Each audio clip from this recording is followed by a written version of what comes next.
София, квартал Орландовци. Тук от 3 години насам живеят на квартира 34-годишният Асен Щерев и 32-годишната му съпруга Цветелина. Те имат 2 деца – Никола на 2 годинки и Поли на 6 месеца. Само след няколко часа обаче четиримата ще напуснат това жилище и ще се отправят в неизвестна посока. Нито хазяинът, нито приятелите и роднините им знаят за техните намерения. Няма как, не можем повече секунда да останем. Тук трябва на всяка цена час по-скоро да изчезнем. Направо от града, ако не и от държавата, ако успея, няма никой да каже къде отивам. Защото не се знае кой могат да ме предаде. Изчезвам и почвам от начало, ще измисля нещо. Преди половин година Асен и Цветелина Щереви водят напълно нормален и спокоен живот. Асен работи в голяма строителна компания и печели достатъчно пари, за да се грижи за семейството си. За нещастие обаче фирмата фалира и Асен остава без работа. От този момент нататък за семейство Щереви настъпва тежък период. Много се усложниха нещата. Работих в много хубава фирма, изкарвах хубави пари, обаче рязко фалира. Всички колеги бяха в шок. Просто за секунди. И оттам нататък трябваше да мисля някакъв вариант за оцеляване. Ники нямаше 2 годинки, малко бебе. Цветите първа беше и бременна, чакахме още едно дете, аз не мога да стоя без работа. Трябваше да направя нещо, да изкарам някой лев време, но после ще го мисля. В отчаянието си младият баща прави нещо, за което после цялото семейство ще съжалява. Съблазнен от бързата печалба, той обира склад за електроника и после препродава откраднатата стока. Просто се насметох. Нямаше какво да направя. Опитах се да си намеря нова работа. Но то в момента и преди и сега си е мъртвило. И затова обрах ония склад и... Една седмица след обира, по намерени веществени доказателства от полицията, 34-годишният мъж е разкрит като извършител на обира. В дома му пристига полиция, която обискира жилището и намира част от откраднатата стока. Не знаех нищо за това. Когато полицията дойде у нас, направо не можех да повярвам. Първо си помислих, че съм се объркала нещо, че това не е възможно да ми се случи на нас. След което Асен всичко ми разказа. Не можех да повярвам, че моето семейство ще преживее това нещо. Знам, че нямаме пари, знам, че сме зле. Обаче, това причина ли е да ставаме крадци? Как са ме спипали? Нямам представа. Мислех си, че всичко съм покрила, явно не. Обаче няма да забравя Цвети как ме изгледа, все едно човек съм убил. Асен Щерев е обвинен в извършване на кражба и е осъден на 3 години лишаване от свобода.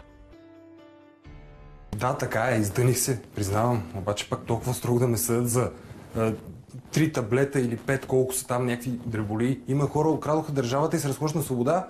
Аз ще държа 3 години. Кой ще ми гледа децата? Никога не съм си представила, че такова нещо може да ни сполети нас. Знам, че сме били в безизходица, очевидно. Обаче как можа да го направи? Трябваше да ми каже поне, аз съм му жена, всичко му доверявам, винаги всичко сме си споделяли. Щяхме да измислим нещо, ако ми беше казал. А той е тръгнал сам да се оправя зад гърба ми да прави такива неща. Сега какво? В затвора и децата после ще го забравят. 3 години са това. Поли е бебе. 34-годишният мъж не иска да остави жена си и децата си. До влизането в сила на присъдата му има няколко дни. В паниката си той решава да избяга заедно с семейството си и да се укрие. За съпругата му Цветелина това е поредният голям шок. Когато Асен ми каза, че иска да избягаме, помислих, че е полудял. Как си го представя той това нещо? Ние не сме такива хора, да се крием от закона. Искал да ходим в някакво забутано село и да седим зеленчуци. Хич не ми се тръгва. Хич въобще не ми се занимава. В същия момент пък не мога да си представя и да останем ние тук сами с децата, пък той да ходи някъде. Колебая се много, но в крайна сметка тръгваме с него. Той ми е мъж и баща на децата, пък какво ще да става? Господ да ми помага и това е.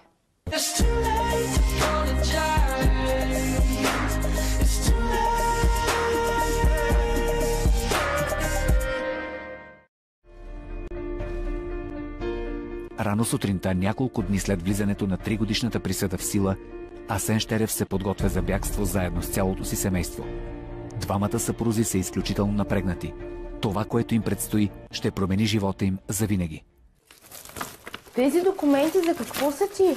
И без това няма да ги ползваме. Как няма да взема документи? Откъде знам кога ще ми потребват? Ей, как нали те издирват? За какво? Къде ще ги показваш? Да ни хванат. По-добре да ги имам, да ми потребват колко да ги нямам и да се чува какво правя. Ти престани. Колко играчки мислиш да вземеш? Човек, и без това децата ще преживеят страшен стрес с това преместване. Моля ти се, поне играчки да имат. Абе, какви играчки? Моля се, не искам да се набиеме на очи. Ако вземем милиони куфари и багажи, по-добре да се напише на гърба беглец. Сприства. Аз ли съм ти виновна? Кажи ми.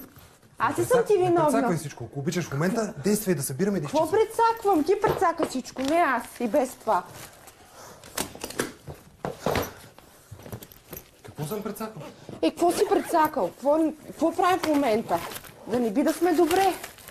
Случайно. Защо според тебе го направих това?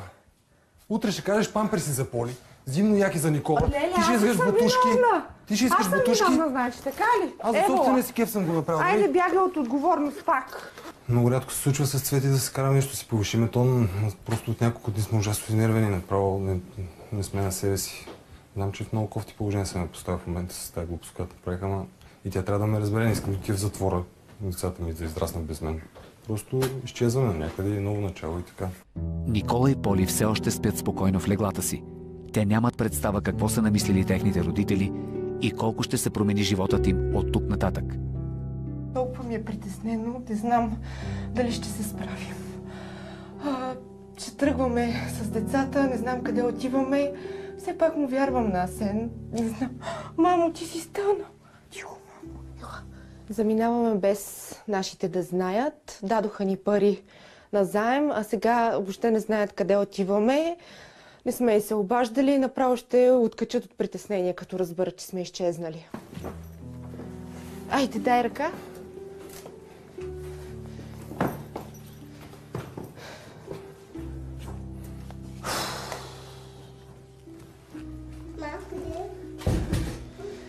Много ще ми липсва този апартамент. Нищо, че бяхме на квартира тук. Много съм си свикнала. Двете ни деца са се родили тук. Ще се адаптираш чудесно на друго място. Всичко ще е наред. Тук почнаха всичките ми проблеми сега. На мен въобще няма да ми липсва. Да, по стълбите, моля те. Не ми се чака асансьор. Малко по-тихо. Айде, мамо, по стълбите. Един час по-късно семейство Щереви вече са на автогарата. Асен е купил билети за автобус, който потегля след 40 минути. Екипът ни се опитва да спечели доверието на Асен и да разбере дестинацията им с цел задържането му да бъде най-безболезнено за Цветелина и децата. Но от съображения за сигурност, дестинацията им остава загадка дори за нас. Много хора има, въобще не очаквах, че ще са толкова много. По-тихо, дръж се естествено, всичко е нормално. Все едно отиваме на село или нещо от сорта. Не дей да го... Колко пари дали за билети? Спокойно, 25 лева. Ей, как? Всичките ни пари са това. С какво ще преживеем? С какво ще ядем? Не са всичките първо и второ. Няма да караме с тия пари до края на живота си. Ще На почна децата някаква работа. няма никаква храна. Спокойно ще започна работа. Ще Къде изкарвам ще пари на започнеш, мига, бе, на мига. човек, работа? Не се притеснявай. Къде ще започнеш работа? Без самоличност. Ние се крием от закона. Не си ли чувала за сивия сектор? Успокой се. Успокой се. А къде ще живеем? Къде ще е къпа?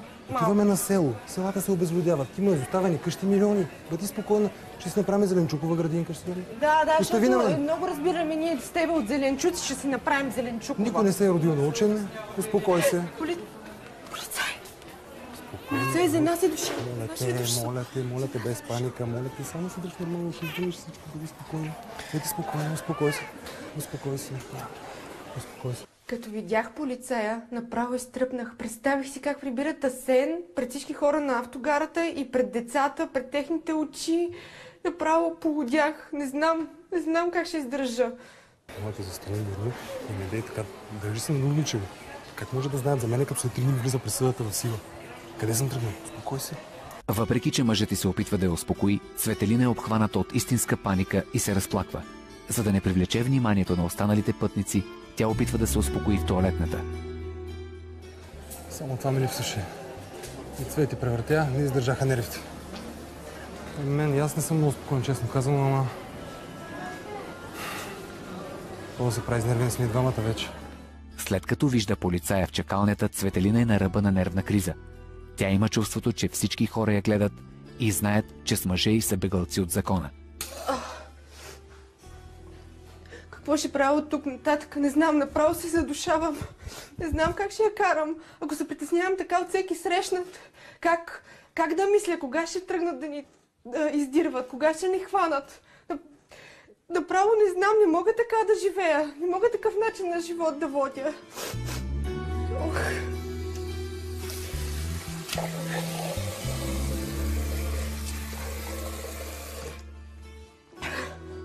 Какво ще се случва от тук нататък? Не знам. Аз не съм свикнала по този начин. Децата, как ще ги гледам? Страшно е просто. По желание на Асен и Цветелина, екипът ни няма да замине с тях и снимките за сега ще бъдат прекратени. Асен обещава да се свърже с нас, когато той и семейството му се установят някъде. 3 дни по-късно съдебната охрана не открива Асен на адреса му. Те се свързват с хазяина на семейство Щереви и го молят да дойде и да отключи апартамента. Какво става? Да. Какво става тук, бе? Тук е нещо... Ужас! Да видиме. Влизайте. Ужас. Абе, това е пълно безобразие, бе. Тия хора от един месец, даже втори месец, не са си плащали наема, нито ми се обаждат и на всичото отгоре изчезват яко дим, като разхвърлят всичко и дори не са се взели и целия багаж. От тук нататък нашата задача е да уведомиме прокурора, който изпълнява присъдата, че лицето липсва. Прокурора ще уведоми органите на МВР и те ще организират общонационално издирване. След това полицията трябва да локализира и хване лицето и да го достави в място за излежаване на присъдата. Дончо, какво става? Какво да става? Наемателите пак ги няма. За момент. Вие тук живеете? Да, аз тук живея. Кога за последен път видяхте Асен Щерев? Асен Щерев? 2-3 дена не съм ги чувала, не знам какво става с тях. Аз съм много изненадана. Съседа Дончо казва, че са заминали, изнесли са се. Бяхме в приятелски отношения, с Цвети си разменяхме рецепти. Изглеждаха и добро семейство, разбираха се. Пък то какво е станало? 2 дни по-късно екипът ни все още няма новини от Асен и неговото семейство. Междувременно ние се свързваме с родителите на Цветелина Стойчо и Ангелина Баневи. По молба на хазяина, днес те трябва да изнесат останалите вещи от квартирата на Щереви и да я освободят. Цветелина, защо не ни каза къде отива? Трябва да събираме багажа, всичко. Ние. Ще са умрели. Милите ме дъжици, отови деце. Ох, стига вече, стига. Стига. Стойчо, Знаем си какво се сполетя. Ще дигнеш захарта, моето момиче. Не дей сега така. Живата не бяха. Живи са, ще ги намерим. Спокойно. Къде са? Защо са заминали? Айде, сега ще влезе в затвора. Добре, за 3 години колко? Ще го преживеем. Щяха да дойдат при нас, щяха да са добре. Знаем го, Асен. Той направи белята и сега изчезна. Ама защо завлече дъщеричката ни? Защо завлече и тези чудни дечица? Какво ще ги правим? Без Сен съм. Асен няма какво да го обсъждаме. Той направи белята и изчезна. Аз никога не съм го харесвал този човек. Ето какво направи. Докара беля на себе си, докара беля на малките си дечица, а сега и на нас с Ангелинка. Стойчо е ядосан и притеснен. Ще вдигне кръвното. Никога не се е разбирал с Асен. Направо сме съсипани. Аз стягам багажите и полека. Майчице, Боже пази ги, Боже пази ги.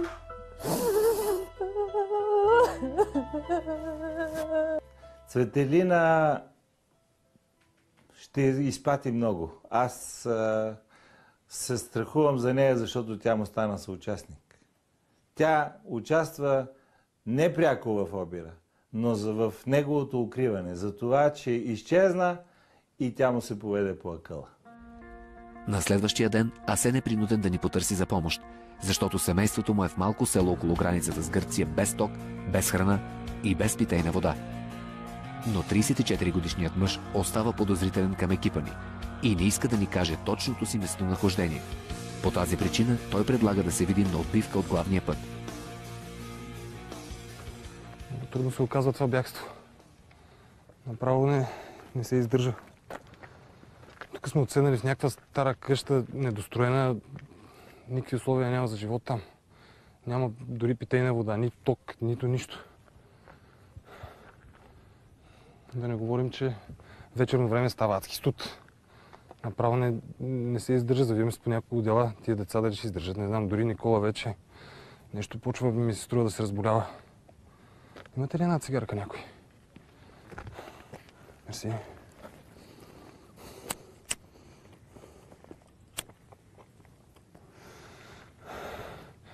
И цялото това напрежение и този дискомфорт на Цвети се отразяват много зле, направо не издържа.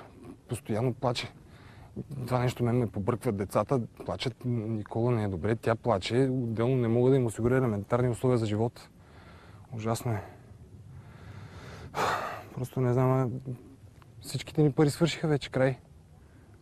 Откъде храна ще взема? Това са малки деца. По-леде през 3 часа. Право ужас. Добре, че поне още кръма има. Обикалях тук-таме за работа и селото, но в това село, за живущите тук няма работа, пък камо ли за мене, пришелец. Направо е ужас. Екипът ни е донесъл на семейство Щереви пълен багажник с храна и вода. Под претекст, че не може да носи всичките провизии със себе си, успяваме да убедим Асен да ни заведе до къщата, в която се укриват. Половин час по-късно вече се намираме в недостроената къща, в която са се настанили Асен и неговото семейство. Сградата е меко казано в окаяно състояние. Доктор, вода носите ли? Благодаря ви много. Никола изгаря. Бързо вода. Не е ли малко по-добре? Не е по-добре. Ела да ми помогне с водата. Гори, изгаря. Сигурно има 40 градуса. Не знам какво ще става, човек. Без паника. Спокойно. Не хапна ли нещо? Ами хапна съвсем малко каша, стига. Обаче това нищо не е за цял ден. И пак той постоянно го унася на сън. Чакай да го... Не, изгаря. Трябва да го види доктор задължително. Просто не се приема. С малко каша без вода изгаря да целия втори ден. Няма как да стане. Как няма как? В селото няма лекар, нали трябва да отидем до града. Ами ще отидем? Какво искаш да отидем умре? веднага, ме разпознават и край. Знаеш какво значи това? И какво значи? Предпочиташ да... Детето ни, виж го, в треска е. Що ме хапна, нищо му няма, бъди спокойна. Ти доктор ли стана? А? Доктор ли стана, че толкова разбираш? Категорично никъде няма да ходим. Казах вече! Какво си ме задърпал? Ще събудим децата. По-тихо говори, мама. Бягането ни от вкъщи беше голяма грешка. Мислех, че това ще оправи нещата, обаче се оказа тъкмо обратното. Живеем в страхотна мизерия, а Асен е станал коренно различен човек, въобще не мога да го позная. Просто кара се, крещи, държи се с мене ужасно. Живеем в пълна мизерия, студ, ад, нямаме нито топла вода, нито ток, студено е навсякъде, няма къде да пера, няма къде да готвя, да сменям на малката памперсите. Искам да се прибера и да се изкъпя и най-вече да заведа Никола на лекар. Трябва да заведем детето на лекар, няма как. Никакъв лекар. Как никакъв лекар, моля те? Нищо му няма, никъде няма да го водим, това е положение. Асене, не мислиш трезво в момента, моля те. Помисли трезво. Детето е болно.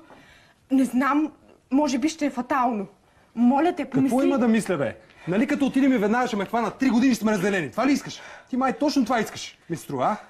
Какво искам точно? Какво имаш предвид, бе, човек? Какво имам предвид? Намираш си някой нов и почвате от начало и така е. Ти така добре, стават нещата. Чувал съм ги аз. Много добре. Моля те, помисли трезво. Моля те, виж къде съм дошла заради тебе. Виж, децата си излагам на страхотен риск. Добре, ако ще ми мрънкаш, само по-добре да не беше идвал. Моля те, Аселе, моля те, помисли си. Моля те, хайде да отидем на лекар. Моля ти се. Чакай, добре, вече не ми издържи на мен нервите. Всички се побъркаме в този кошмар. А и Цвети малко повече смелост очаквах от нея. Тя реве за всяко нещо. Абсолютно за всичко. Откакто сме тук не е спряла да реве. И Никола и той сега ще се разболее точно. Да се чудим какво да го правим. Няма къде го заведем на лекар. А трябва. И искам да ги някъде, поне тя да отиде с него. Аз няма нужда да се появявам. Тя пък е страхлива. Веднага ще ми спее всичко. Само да я притиснете толкова мъничко и веднага изпела всичко и ще ме веднага ще... Край. На следващата сутрин атмосферата в къщата на семейство Щереви е малко по-спокойна, тъй като има храна, Асен изглежда ведър и екипът ни обмисля как да изведе Цветелина и децата вън от опасност. Но плановете ни отново се объркват. Уникално. Кое е уникалното? Човекът е гладен, Пустика. всичко му е вкусно. Да, бе, да. Абе, лютеничка. Лютеница и хляб, много вкусно. Абе, с хич. Ще видиш леко. Леко ще се нагласи всичко. Се устроиме тука. Даже аз днеска... Всяко капне направо и тръгвам към селото да видя пак за някаква работа. Време ти е, да. И аз така мисля, че няма да изкараме още дълго така. Днеска имаме храна, ама... Ние да изкараме докато Утре. стане това. Нали ще почна отзад, сега ще прекопая, като се върна директно, прекопавам да се освежи. И ще се наследиме как живеят хората на село. Доматки, краставички, морковче, Ти си маганоз. луд човек. Кога ще копаеш, ще съдиш? То не е така да се гледат зеленчуци. То си има време, всичко, сезон. Имам чувство, че нещата отиват на добре вече. Какво толкова? Не е нещо сложно. И ние можем да свикнем да живеем на село. Хората така карат с по една пенсийка. Ние с какво сме по-различни? Просто трябва малко да се ограничаваме, свикнем на по-скромен живот. И всичко ще се оправи. Ще си посадиме някакви неща. Ето, шипки има. Тук гъмжи от растителност. Благоприятна почва е. Така че, мисля, че може да се справим. Сега си мислил глупости, ами мисли как ще заведем Никола на лекар. Това е важното. Зеленчуци ще ми съди. Погледни как спи като къпан. Детето си екстра. Спи, ама е болен. Има нещо. Асен е полиция, сигурно. Някой мъртв там. Как ни долу? Оле, ужас. Хванаха ни. Вие сте ги извикали, нали? Вие сте. Знаех, че викам за границата. Асене, стига с... Кой много? Нож! Стига, да ни помагат, моля те, махни ножа, махни ножа. Абе, жена, куче е това. О, Полиция, жандармерия вече... скарах ти я къба. Ама какво му става на Асен? Да вади нож на хората. Той не беше такъв човек. Сега е супер странен. Преди правеше на път на мравката, деца вика, сега... Въобще не са добре нещата. Усещам го. Няма да се оправим. Екипът ни забелязва, че психическото състояние на Асен е изключително нестабилно. Страхуваме се, че ако извикаме полиция, той може да посегне на Цветелина и на децата. Решаваме, че е най-добре да се посъветваме с родителите на Цветелина. На следващия ден екипът ни отново се среща с родителите на Цветелина. Те току-що са били разпитани от полицията по повод бягството на дъщеря им и зет им. От полицията бяха тук. Разпитваха за децата, ма ние нищо не знаем къде са. И съседите видяха. Боже, какво доживяхме. Стойчо вдигна кръвното. Просто не знам какво да кажа. Какво ни тормозят нас старите хора? Какво съм виновен аз, че един разбойник ми завлече децата? Като иска да бяга, да си бяга сам. Защо трябваше да ми завлече семейството? Въпреки че родителите на Цветелина са изключително притеснени и оплашени, решаваме да споделим с тях част от информацията, с която разполагаме. Надяваме се заедно да измислим начин да помогнем на Цветелина и децата. Как така? Без вода? Без ток? На това място тези малки деца? Какво ще ги правиме? Какво ще ги правиме? Този разбойник пак ни завлече детето. Ама Цветелина е виновна, защото му се поведе по акъла. Цветелина е виновна. Знаеш ли каква е тя? За всичко слуша, Асен. Ако бяхме възпитали по друг начин, разбирам. Обаче тя винаги го слуша. Но виж какво, тя така или иначе е толкова добра майка, че тя никога няма да си остави децата. Аз мисля, че е по-добре да тръгваме и да си ги доведем. Да си ги вземеме тук. Никога не сме им отказвали помощ. Ето, имаме възможност, ще ги прибереме тук. Хайде. Не, няма да хода никъде. Няма да хода никъде. Не Знаеш знаем. какво стана предишния път? Искаш пак да станат скандали с съседи, да се разправяме пред хората, да слушат съседи, непознати, познати, всички, да се правиме. Няма да хода никъде. Тук ще стоиш. Няма да допусна Стойчо да тръгне на някъде. Те никога не са се разбирали с Асен. И просто не знам сега къде ще отидеме, какво ще правим, защо трябва да ходи. Така или иначе те няма да се разберат двамата. Но ми хрумва идеята да напиша едно писмо на Цветелина и да го пратя по екипа. Тъй като и го дадат, се надявам Цветелина да се вразуми. Ден по-късно научаваме, че положението на семейство Щереви е станало още по-тежко. Изненадващо са се появили собствениците на изоставената къща и са ги изгонили заедно с децата. Най-лошото обаче е, че малкият Никола вече е много болен. Щереви се свързват с нас и ни молят да дойдем в гориста местност близо до селото. Отиваме твърдо решени да изведем Цветелина и децата от гората и да помогнем на болния Никола. Помагайте, моля ви се. Имам нужда съдействие, само на вас може да разчитаме в момента.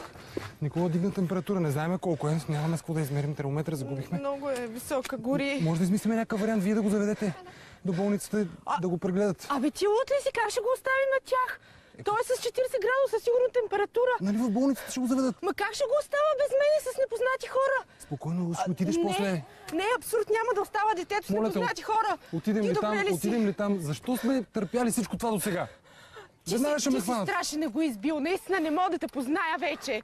Не мога да повярвам на ушите си. Асен искаше да оставим детето на екипа ви и да го карате вие в болницата. Страшен страхливец, безотговорник е станал. Това е просто смешно. Айде, мамо, качвай се.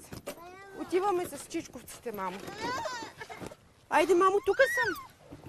Тук съм. Ти идваш ли с нас? Тати няма да идва, мамо, с нас. Идваш ли с нас? Няма ли да се опреш без мен? Мене търсят все пак. Айде.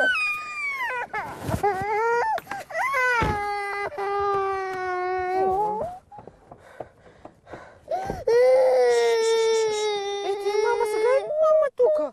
Мама е тук.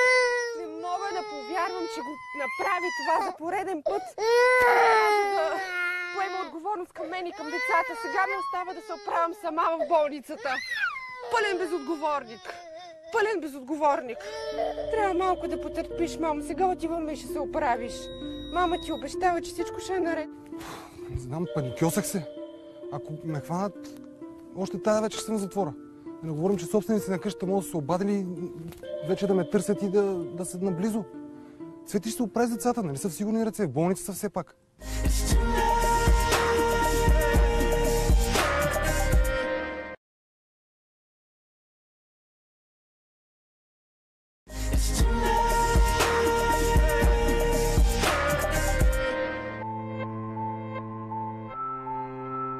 Малко по-късно Цветелина и децата вече са в най-близката болница. Никола е прегледан от дежурните лекари.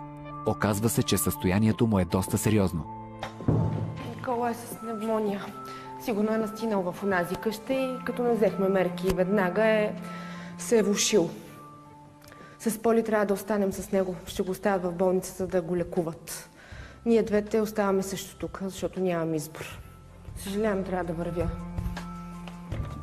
Състоянието на Никола е опасно и може да доведе до сериозни последици за здравето на детето. Цветелина не може да спре да се обвинява, че е послушала мъжа си и е въвлякла децата в този кошмар.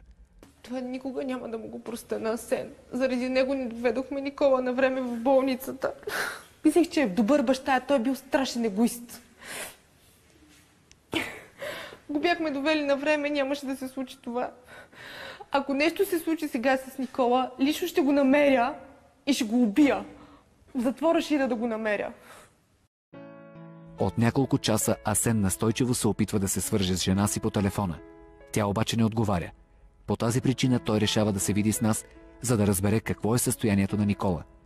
Когато разбира, че синът му е прият в болница, Асен рухва психически. Аз съм пълен идиот. Сега детето ми е болно заради мен.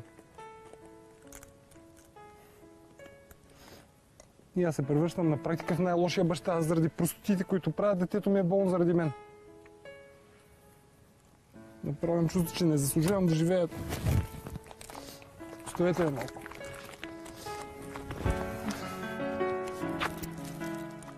След като Цветелина и децата са на сигурно място далеч от Асен, екипът ни решава, че е крайно време той да се предаде на полицията. Но Асен взима своето решение сам. Това не мога да продължава повече. Просто. Можеше да се получи. Трябваше да се получи.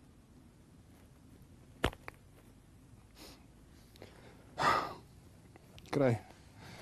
Взел съм си решение за себе си, така че ще си понеса последствията, така ми е писано, явно. Всеки трябва да си носи отговорност за действията. 34-годишният баща моли екипа ни да го закараме в болницата, където е настанен синът му. След половин час вече сме там. Асен влиза със свито сърце в стаята на Никола. Здравейте. О, кой се сетил, че има болно дете?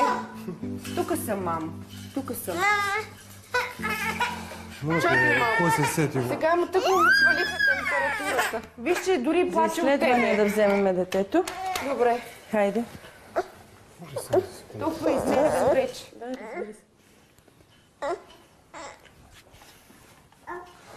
Какво казаха лекарите? Не ме пипай, не е добре. Детето още една седмица трябва да стои тук на антибиотици с пневмония. Ако го бяхме довели... Да, очудваш ли се? Ако го бяхме довели по-рано, нямаше така да се случи, ама ще се кали. Много се кали. Пневмония хвана. Страшно много ме разочарова. Не мога дори да те гледам. Нещо няма начин да не... Не ме пипай, моля Нещо, те. каквото и да е, кажи нещо. Какво Нищо мога да вече направя? не Знам, можеш че да мога направиш, освен да се разкараш от мен и от децата. И от живота ни. Моля те. Остави ни. Е така, остави ни. Взел съм решение да се предам. Ще се върна в София сам. Ще отида директно при полицаите. Няма проблем. Така ще е най-добре за всички. Личе си, че Асен се разкаива, но вече е малко късно за това. Обичал го и сега го обичам по някакъв си мой начин, но децата си обичам повече. Решил е да се предаде, така е най-добре за всички. Okay.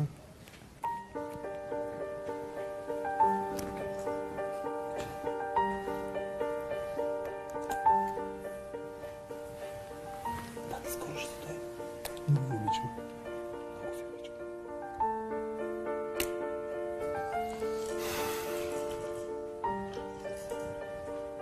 Цвети.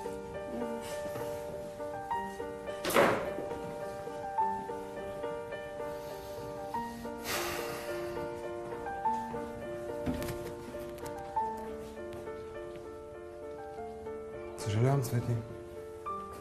Не исках. Просто исках да си останем заедно четиримата. Върви.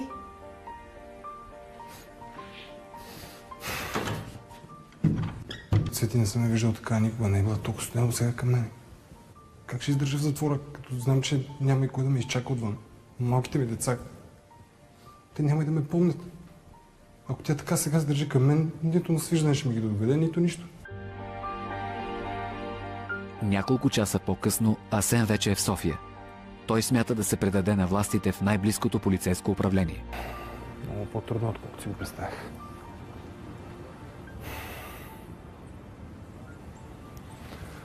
Малко още ще се порадвам на чистия въздух, че...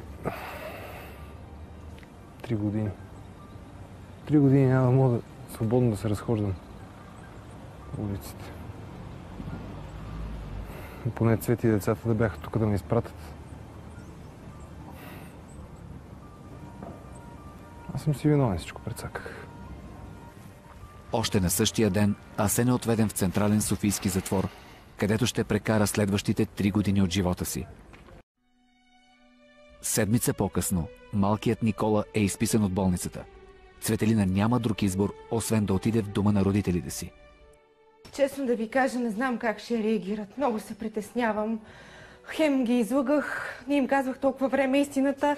Сега знам, че няма да ме върнат, но не знам с какви очи ще ги погледна просто нашите. Не знам.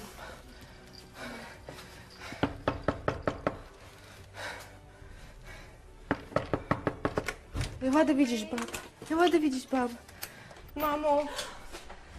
Свети! Мамо, здравей! Мамо! Ох, миличката ми, къде бяхте, бе? Стойчо! Не питай къде бяхме. И аз не знам вече. Мамини захарчета, мамо. Тя заспа. Айде, мами. Никола, ела. Стойчо! Къде бяхте, бе, мамо, толкова време? Влизайте, ела, Никола. Къде бяхте, бе, чедо, ни изкарахте? Здравей. Добре дошли, моите момиче. Хайде, влизайте. Мамо, милички. Ако знаете къде сме били и какво ни се е случило просто. Миличката, здравето ми взехте, Свети, да знаеш, мамо. Крихме се от полицията. Никола беше болен, с пневмония, бяхме в болница. Сега как е? Сега вече е по-добре, свали температурата. Асен? Той няма. Асен отиде къде? в полицията, предаде се. Не се очудвам. Предаде се. Той най-после се сети как мамо. ще постъпи един истински мъж. Разбра, че няма да стане. Баща ти вдигна кръвно. Съжалявам всичко, което ви причиних. Просто наистина много съжалявам. Като видях Цветелина на вратата, много се зарадвах. Не можех да спра да прегръщам децата. Забравих за всичко. И за това, че бях сърдита на Цветелина, забравих за полицията. Обичам ги. Има баница. Готвено нещо. Искаш ли да направя набързо мусака? Да, каквото и да е, всичко ще ядем. Айде сега, Никола! Бягството беше голяма грешка, но Цвети вече го осъзна. Сега разбирам, че ще е много трудно с две деца и с мъжа в затвора и без работа за сега. Ние ще помагаме доколкото можем, но тя трябва да си помогне сама. Въпреки надеждата на младата майка, че всичко от тук нататък ще бъде наред, големите проблеми за нея тепърва предстоят. Цветелина е извикана на среща в отдел за закрила на детето. Оказва се, че служителите в Агенцията за социално подпомагане са били информирани за тяхното бягство и смятат, че здравето и животът на децата са били застрашени. Ами ето за какво става въпрос. Ние в агенцията разгледахме вашия въпрос и преценихме, че с бягството си от закона и с укриването сте поставили в опасност живота и здравето на децата ви.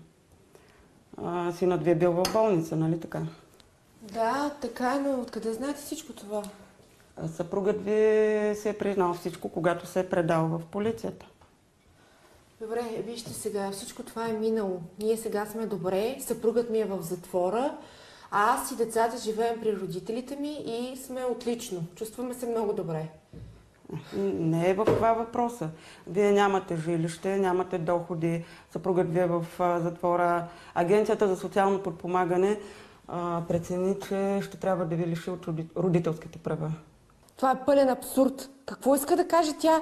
Че не ставам за майка на моите собствените си деца ли? Мъжът ми е в затвора. Сега, ако ми вземат и децата, аз наистина няма за какво да живея. След като разбира, че срещу нея ще бъде заведено дело за ограничаване на родителските права, Цветелина решава да се консултира с адвокат. Родителите я придружават за морална подкрепа. Вие имате един добър родителски капацитет. Въпреки всичко има опасност съда да ограничи родителските ви права. Имаме ли някакви шансове? Има, защото трябва да се докаже в една максимално позитивна светлина по делото, че тя се грижи за децата, реално не ги е поставила в риск по отношение на техния живот, здраве, възпитание. Трябва да се докажат и подбудите за осъществяването на това бягство. И в крайна сметка при една такава ситуация съда може и да не ограничи родителските права. Но от друга страна е възможно да се постанови настаняване на децата и главната ни цел ще бъде те да бъдат настанени при вас двамата като техни баба и дядо. Да. Разбира се, да, може. Имате ли възможност да се грижите за тях? Имаме. След срещата с адвоката съм малко по-спокойна. Дори да ми ги взема децата, поне ще ги дадат на мама и на тати и ще са при семейството отново, но ако решат да ги дадат в дом, просто няма да го преживеят това. Разбира се, че с Точо ще вземем децата при нас. Ако трябва, ще се преместиме в друго жилище, по-голямо, или пък ще им направим отделна стая, но няма да допусна децата да отидат при чужди хора. Софийски районен съд. Днес ще се гледа делото за ограничаване на родителските права на 32-годишната Цветелина Щерева. От това дело зависи кой ще се грижи за двете й деца от този ден нататък. Цяла нощ не съм спала от нерви. Дори сутринта събудих децата по-рано, защото не знам какво ще се случи с тях. Не знам какво следва от тук нататък, кога ще ги видя отново. Просто съм притеснена много. Хайде да влезем, че издържам.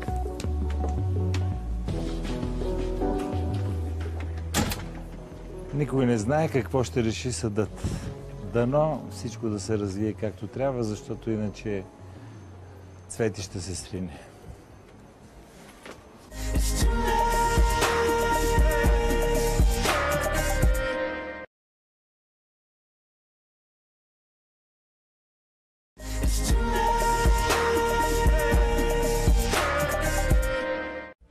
След 45 минути заседанието приключва. Съдът е взел своето решение. Цветелина Щерева ще продължи да упражнява родителските права над Никола и Полина. Олекна ми. Никола и Поли остават при нас, при мене. Просто толкова съм щастлива. Най-незабравимия миг в живота ми е това. Не мога да повярвам. И на мене ми е олекна на душата. Стомаха ми се беше силна топка преди да чуя съдебното решение. Миличката ми е страхотна. Ела да поздравим адвоката. Много ви благодаря за всичко, което направихте за нас. Няма защо. Благодаря. Делото се разви по възможно най-добрия начин за моята клиентка. Успяхме да докажем нейните родителски качества, както и че тя не е действала против висшия интерес на своите деца. В резултат на което съда постанови децата да останат при нея, като отхвърли искането за ограничаване на родителските й права. В този момент изпитах голяма благодарност към съдбата, към Господ, към всичко. Просто всичко ще се нареди от тук нататък. Вече, щом знам, че децата са с мене, с всичко мога да се справя, всичко ще преживявам. Най-важното е, че сме тримата заедно и че те са живи и здрави. Аз най-сърдечно искрено ви благодаря, наистина. Аз съм особено щастлив, защото няма нищо по-хубаво от това две деца да останат при своята майка. Благодаря ви, господин. Ще отидем ли да се почерпим сега по случай на добрия повод? Хайде, за което? Разбира се, агенцията ще продължи да наблюдава госпожа Щерева и децата. Тя е доста загрижена за тях. Ми направи впечатление. Така че мисля, че децата ще бъдат на сигурно място при нея, но ние ще ги държим под око и ще ги наблюдаваме.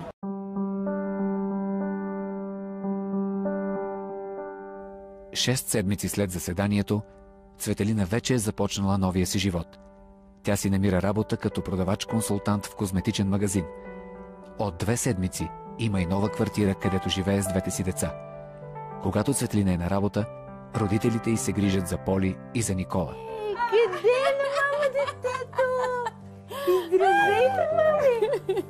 Какво правиш ти? Играе с количките? Да, като я видя тази количка в магазина и не искаше да излезе без нея. Ама нова количка ли имаш ти?